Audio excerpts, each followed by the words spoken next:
Hola, mi gente. It's Joshua.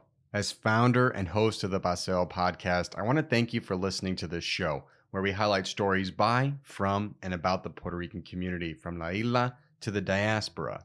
Let's be honest, traditional media is not lifting up Puerto Rican stories that reflect the nuance and beauty that exist in our community, and we hope this show plays a little part in changing that.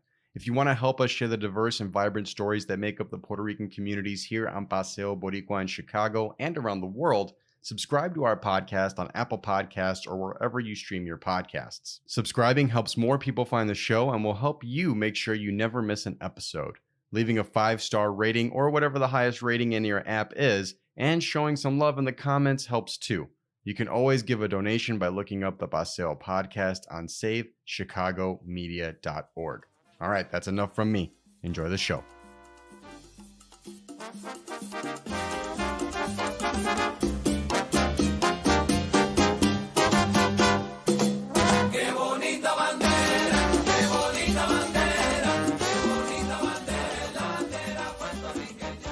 Bienvenidos to the Paseo podcast. I am your host, Joshua Smizer de Leon. If you're joining us for the first time, welcome. If you're not, welcome back. It has been a great time for me and my annual summer break from podcasting and social media. Honestly, y'all, it was great to unplug. I really think we all should work in that time to detox, but man, I chose quite an interesting time to detox and take a break because a lot of Puerto Rican and Puerto Rico news has happened since we started our break back in June, which brings us to today's topic, Hurricane Fiona in Puerto Rico. If you've been living under a rock, what you should know is people are losing their homes. Parts of the island are in shambles. The electrical grid continues to fail, etc., etc., etc. And I could, be on my soapbox here talking all day about what the issues are and how this could have been prevented. But I am not nearly as qualified to speak about this as today's guest, Jessie Fuentes. People that have stuck with us since the first episode know that Jessie is no stranger to the show. I actually wore my Humble Park hoodie for those watching us on YouTube because she's my Humble Park amiga. We go a ways back.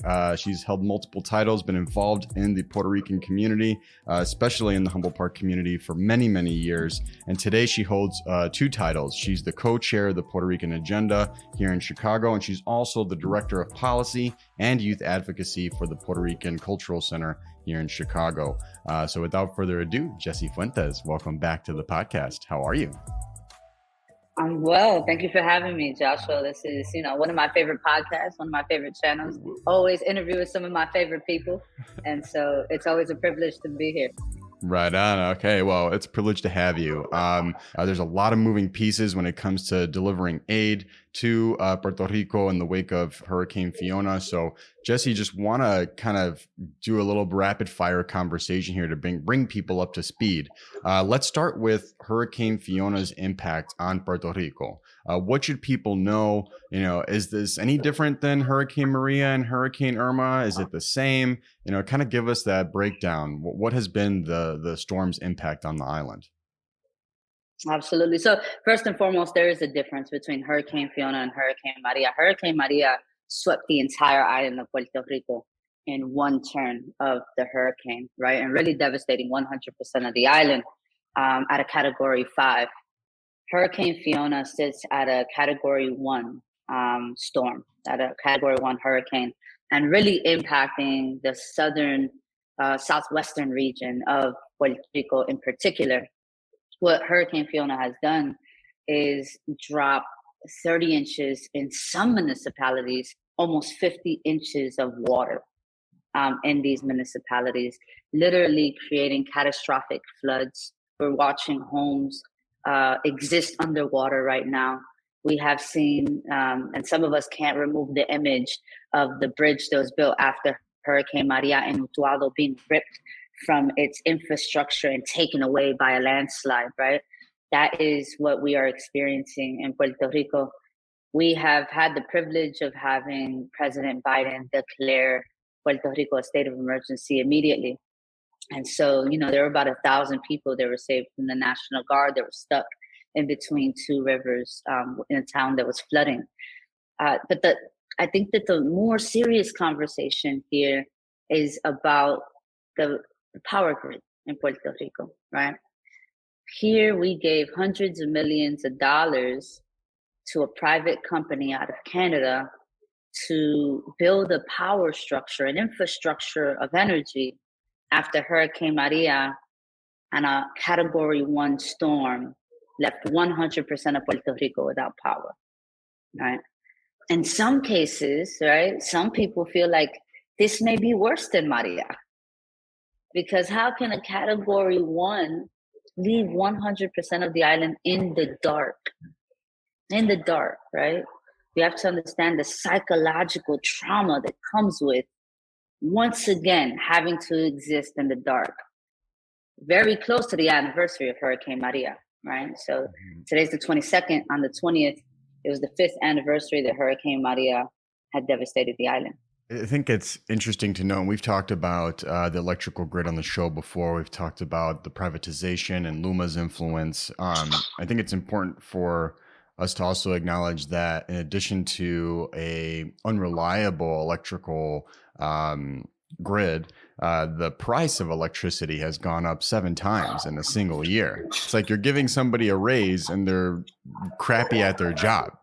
And I found, Jessie, when watching the news and when the privatization of Puerto Rico's electrical grid is brought up, it's brought up with little context as to how it was privatized. I think a lot of people think that Puerto Ricans wanted to privatize their electrical grid, but that totally ignores the influence of the United States, La Junta, and basically the squeezing and squeezing of trying to get as much juice from a rock as you can, the rock being La Isla. And I think it's interesting that when Hurricane Maria hit, everybody was really getting on the Trump administration. And I mean, he was awful and held up aid. I mean, there's no question. But now that was a Category 5 with Hurricane Maria. You mentioned it, Fiona, was a Category 1. And the devastation that comes from a Category 1 shows that it's more than just one presidential administration. There's a systemic issue here that's not being addressed. Absolutely. Hey there. We want to take a moment to thank our partners, the Puerto Rican Cultural Center of Chicago and the Chicago Independent Media Alliance, for their support. This show would not be possible without them. And shout out to our amazing podcast team. Learn more about them and the show by visiting our website, paseomedia.org. Enjoy the rest of the show. In your conversations with people on the island, people in the Puerto Rican community, is there anything that you're hearing in terms of like aid? Like what are some of the things that people really want? I mean, without electricity, those pumps aren't working to filter out the water. So you get where I'm going. So is it like the big need is clean water? And what are you hearing from people as what is the greatest need from an aid standpoint? Yeah, I think that in Puerto Rico, right, again, not all of the island is flooded or impacted by mudslides and landslides. I think that there is an ability to go to other parts of the island and obtain clean water. I think we have to seriously consider, and we had a lot of lessons learned after Hurricane Maria. Shipping pallets of water, the logistics of that, right, is not something that can be turned overnight. And people in Puerto Rico need our help now. And so it's almost not worth the time, right, to think about how are we going to organize people to donate water, pallet them, package them, get a plane and an airline to commit to shipping them and then sending it to Puerto Rico, and figuring out the logistics on the receiving end. I think what people in Puerto Rico have articulated clearly is that they need monetary contributions at the local level, not funds dedicated to the central government. We should be sending money to local organizations on the ground that are doing the work, that have the experience on cleaning up debris, that have the experience on opening up centers in which we can obtain and get clean water for the residents of those municipalities. We can get, cook, and feed the individuals of those municipalities. But we are also investing in the economy of Puerto Rico. One thing that we did early in Hurricane Maria was to purchase everything at the diaspora, in the diaspora, and then send it to Puerto Rico. Unfortunately, every dollar we spent did not contribute to the economy of Puerto Rico. And so we are committed not only to ensuring that we can raise enough funds to be able to send, once again, micro grants to the most impacted municipalities after Hurricane Fiona, but to also ensure that it gets to the hands of the people who are doing the work, because they know what's best and they know what they need at the ground level. And we have to be able to respect the processes that they put in place as they are engaging in a process of relief, rescue, and recovery. And we should aid in the process that they design, not design it for them, right? That would be another colonial framework imposed on people. And, we want to be able to do away with colonial practices and truly affirm the experiences and the professionalism of the people on the island. I'll be honest, like as soon as Fiona hit La Isla, everybody in my network that were Puerto Rican, not Puerto Rican, sending me text messages, phone calls. Yeah. Hey, how can we help? How can we help? How can we help? And then I found myself like in a mad dash to figure out like, okay, this is reliable. This is not reliable. I came across this one foundation. I try to do as much research as I can before recommending something to someone. And I came across this one foundation called Integro Foundation. It's founded by Brock Pierce, cryptocurrency billionaire, trying to gentrify the island, buying up all types of real estate. So don't give to organizations like that. So you might come up, people like there's sure people listening, you might come across this stuff. So you do your research. There are really good organizations in the different municipalities that are doing work like Jessie's saying. And we have people in the diaspora trying to do what we can to support residents of Puerto Rico. Which brings me to one of my last questions, Jessie. The 3 R's campaign. I had started this question asking, how can people help? We talked about the importance of research. Now let's talk about action. 3 R's campaign. You all start, the Puerto Rican Agenda started this in response to Hurricane Maria, Hurricane Irma, the first organization in the diaspora to actually have a plane land on the island after the storm, which was a feat in and of itself, considering all the logistics and the chaos at that time. So the infrastructure is there. I saw you relaunched the 3 R's campaign. Tell us about it. Tell us how people can support. And if there's ways for people to get involved in the campaign, would love to hear that too. Absolutely. So the 3 R's campaign is Rescue, Relief, and Rebuild. And we launched that campaign knowing that after Hurricane Maria, there was going to be phases in which we were going to have Puerto Rico recover. And I do want to say this, Puerto Rico has not yet recovered from Hurricane Maria 5 years later. And that's a fact we have to grapple with. There are still thousands of families 5 years after Hurricane Maria that have blue tarps on their roofs, right? Do not have the infrastructure to sustain themselves in any storm 5 years after Maria. The 3 R's campaign was a campaign that was able to raise over $600,000 and give it in micro grants to 50 municipalities, 50 towns across the island of Puerto Rico. We also helped rebuild a school in Luisa and created a safety center in Comerillo. And so the 3 R's campaign has the infrastructure to be able to get money in and get money out really quick. We're not a foundation that's creating a comprehensive process and asking people to write, 30, 40 page proposals to get a micro grant, because the people of Puerto Rico don't have time to write 30 to 40 pages. They're boots on the ground trying to get the work done and feeding their families. And so we have, over the last 5 years, after Hurricane Maria and after the earthquakes, built very meaningful relationships with local institutions, small nonprofit agencies, families, small businesses, and local elected officials to ensure that we have the communication lines to be able to get the money in and get the money out. And that's our motto, right? 3 R's campaign is super simple. We want to be able to ensure that we can help in the recovery of Puerto Rico. And so here are the ways to help, right? You can go to our website, PuertoRicanChicago.org, and you can donate. Or you can go to our Facebook page and find the PayPal button easily and donate. If you don't have the means to donate, you can host a fundraiser in which we can raise the money and take that money and donate. If you don't have the money to donate, you can give the feedback of where you believe the most impacted family, organization, town, or barrio is at, in which we can dedicate resources to.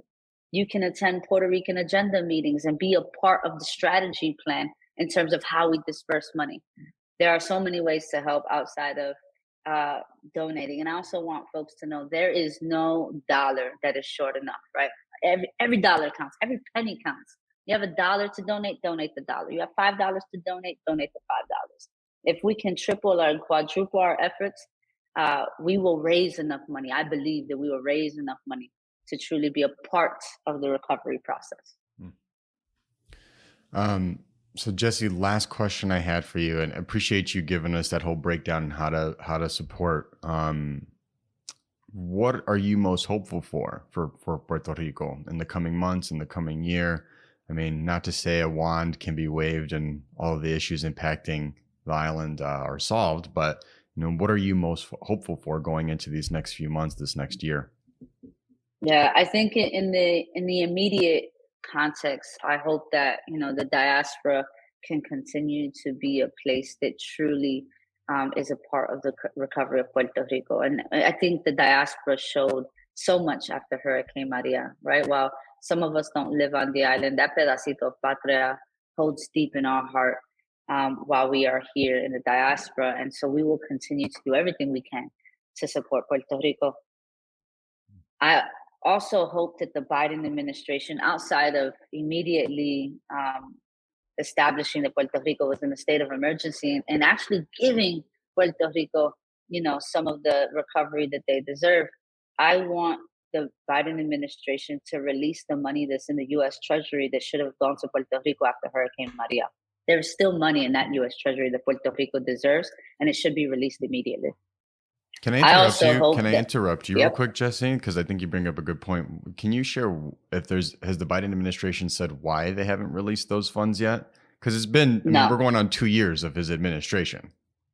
Yeah, no, there hasn't been a reason of why we haven't. No. Okay. But yeah, a good point, Joshua. We should receive clarity of why it's still sitting in the U.S. Treasury, and then it should be released immediately. Yeah. But there should also be more recovery dollars dedicated to Puerto Rico just for Fiona, right? We should not take the money that's currently in the U.S. Treasury and say, this is for Fiona. No, Puerto Rico has deserved that money since Hurricane Maria, and that should just be dedicated to the recovery post-Hurricane Maria. We should be ensuring that we find more money from the richest country in the world to ensure that Puerto Rico has the infrastructure that it deserves, right? That's one. Two, we need to hold Luma accountable. We must demand transparency. I want to know where those hundreds of millions of dollars have gone in terms of building a power grid.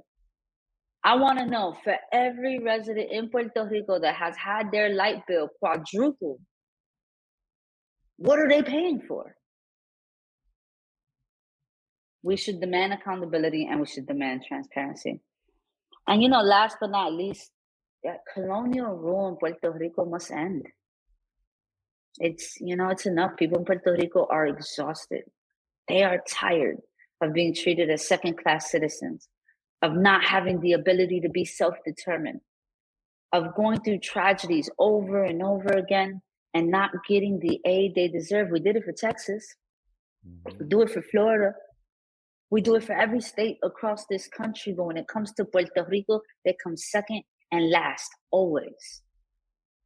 And that has everything to do with the colonial relationship that Puerto Rico has to the United States. And so for every person, elections are coming up, right? Our general elections are coming up. For every person that's seeking a congressional seat and a Senate seat, Puerto Rico can no longer come last in their political agendas, right? We really need to begin having a conversation around how do we put Puerto Rico in a process of self-determination, allow Puerto Ricans on the island to make informed decisions on what their status will be, and how we truly create a process of decolonization for Puerto Ricans on the island and Puerto Ricans in the diaspora. So without decolonization, I don't see the path forward for Puerto Rico. Yeah, it's sad to think about. We could live in an era in our lifetime, in your and I's lifetime, where the majority of people living on La Isla are not Puerto Ricans. And it's global gentrification. Global gentrification, taking over the world, literally. It really is a shame, and the people of Puerto Rico deserve more. I'm going to keep a close eye on this story. I'm really happy that you are co-chair of the PR agenda and you guys are you all are organizing. I'm sure the different municipalities you're working with really appreciate the help, especially help from the diaspora. We're a family, even though we're not on the island, we still have that patria. Before we officially wrap up, can you share with people listening how they can stay up to date with you, the Puerto Rican agenda, the cultural center, the 3Rs campaign? How can people keep up with everything you're doing? Absolutely. Well, we are committed to making sure that our website is up to date and the content is there. We also want to be extremely transparent around how much money we're raising and how much money we're sending out. The Puerto Rican agenda has had a history of being honest and transparent about our funds. I also want to add 100% of the money that is donated goes to aid. We do not take a penny for any administrative costs. We don't buy a plane ticket. We don't book a hotel. Nothing. Anytime we go to Puerto Rico to take these micro grants, that comes out of our own pockets, never from donations. And so, keep up with our Facebook page, keep up with our website. But I also invite folks who live in Chicago, even if you want to drive into Chicago, the Puerto Rican agenda meets every first Saturday of the month at 9:00 in the morning inside of Roberto Clemente Community Academy. And that is an open forum for all folks that want to be a part of the self-determination of Puerto Rico and Puerto Ricans across the diaspora. All right. That's our show for today. Co-chair of the PR agenda, director of policy and youth advocacy for the Puerto Rican Cultural Center, Jessie Fuentes. Thank you again for coming on the Paseo podcast. Thank you. Hey there. We want to take a moment to thank our partners, the Puerto Rican Cultural Center of Chicago and the Chicago Independent Media Alliance, for their support. This show would not be possible without them. And shout out to our amazing podcast team. Learn more about them and the show by visiting our website, paseomedia.org. Enjoy the rest of the show. Okay, mi gente, that is our show for today. I do have a few things I want to put on your radar. First and foremost, special thank you to Jessie Fuentes for coming on the show. We actually recorded that episode a couple of weeks ago, which reminds me, we're about 4 episodes away from 100. So we'll have a big announcement to share with you all for that episode. So stay tuned. Actually, I wanted to share it on this episode, but things have been so chaotic. It's like, we got to get this stuff out. Like I said, we did this interview with Jessie coming off of a very long extended summer break for the project. It was a great vacation, but got to get back into the rhythm of things. So we're charging ahead to episode 100 and really happy to have Jessie on to talk about her work. I think she holds the record for being on our show the most number of times. I think she's like at 3. But yeah, she actually, no, I'm sorry. You know what? She's tied actually with Sabrina Alicea. And speaking of Sabrina, I was recently on her show called Everything is Trash. I want to say we recorded this back in August, but if you want to hear more about me, my educational journey, my professional journey, we kind of cover a lot of ground, even a bunch of Puerto Rico trivia. So it's really worth a listen. I think you'll like it. It's a quick conversation, but it's called Everything is Trash. You can find it wherever podcasts are streamed. And again, it's hosted by a friend of the show, Sabrina Alicea.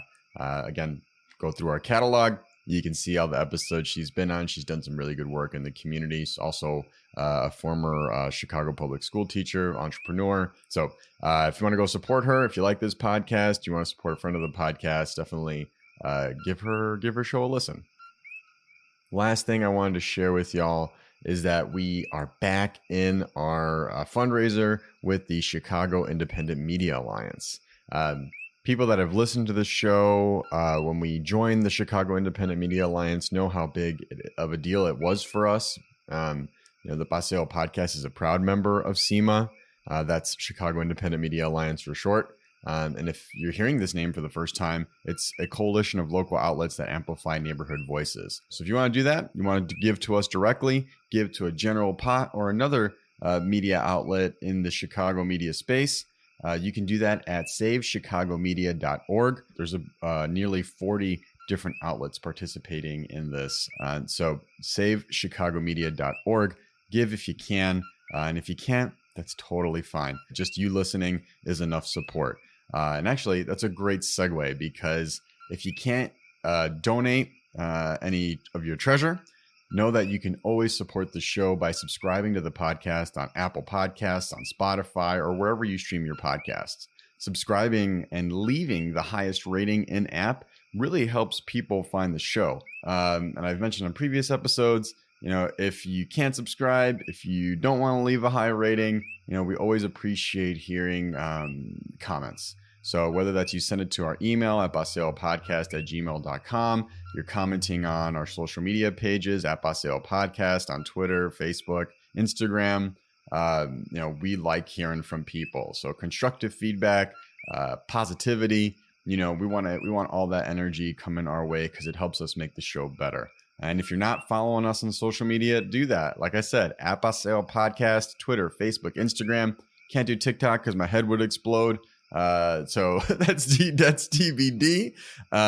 But really, really excited that y'all have been with us on this journey up to this point. I can't believe we're already at episode 100. And I'm excited to share the next episode in a couple of weeks with the president of the National Hockey Association for Puerto Rico. You heard that right. Puerto Rico actually has a national hockey team, and it's in large part due to the work of our guest, Scott Vargas, who is the president, and his awesome team. My wife and I got a chance to interview him over the summer, took in a couple of Puerto Rico games against local teams, and it was beautiful energy to see a bunch of Puerto Ricans with their banderas, with their PR gear, all supporting a Puerto Rican national team made up of people of Boricuas from La Isla and from the diaspora. So we're going to learn more about what hockey in Puerto Rico looks like, learn more about the National Hockey League team and some of their plans for the future. But it's a really revealing episode. And you don't really associate hockey with Puerto Ricans as much, I think mainly due to the weather on La Isla. But Scott really gave a lot of good insight. So I'm excited to share that interview with y'all. Okay, that is it. Until then, as always, if you want to pitch a story, nominate yourself or someone else for an interview, or share a news story you'd like us to discuss on the show, visit our website, paseomedia.org, to do just that. See you in 2 weeks. Cuídate.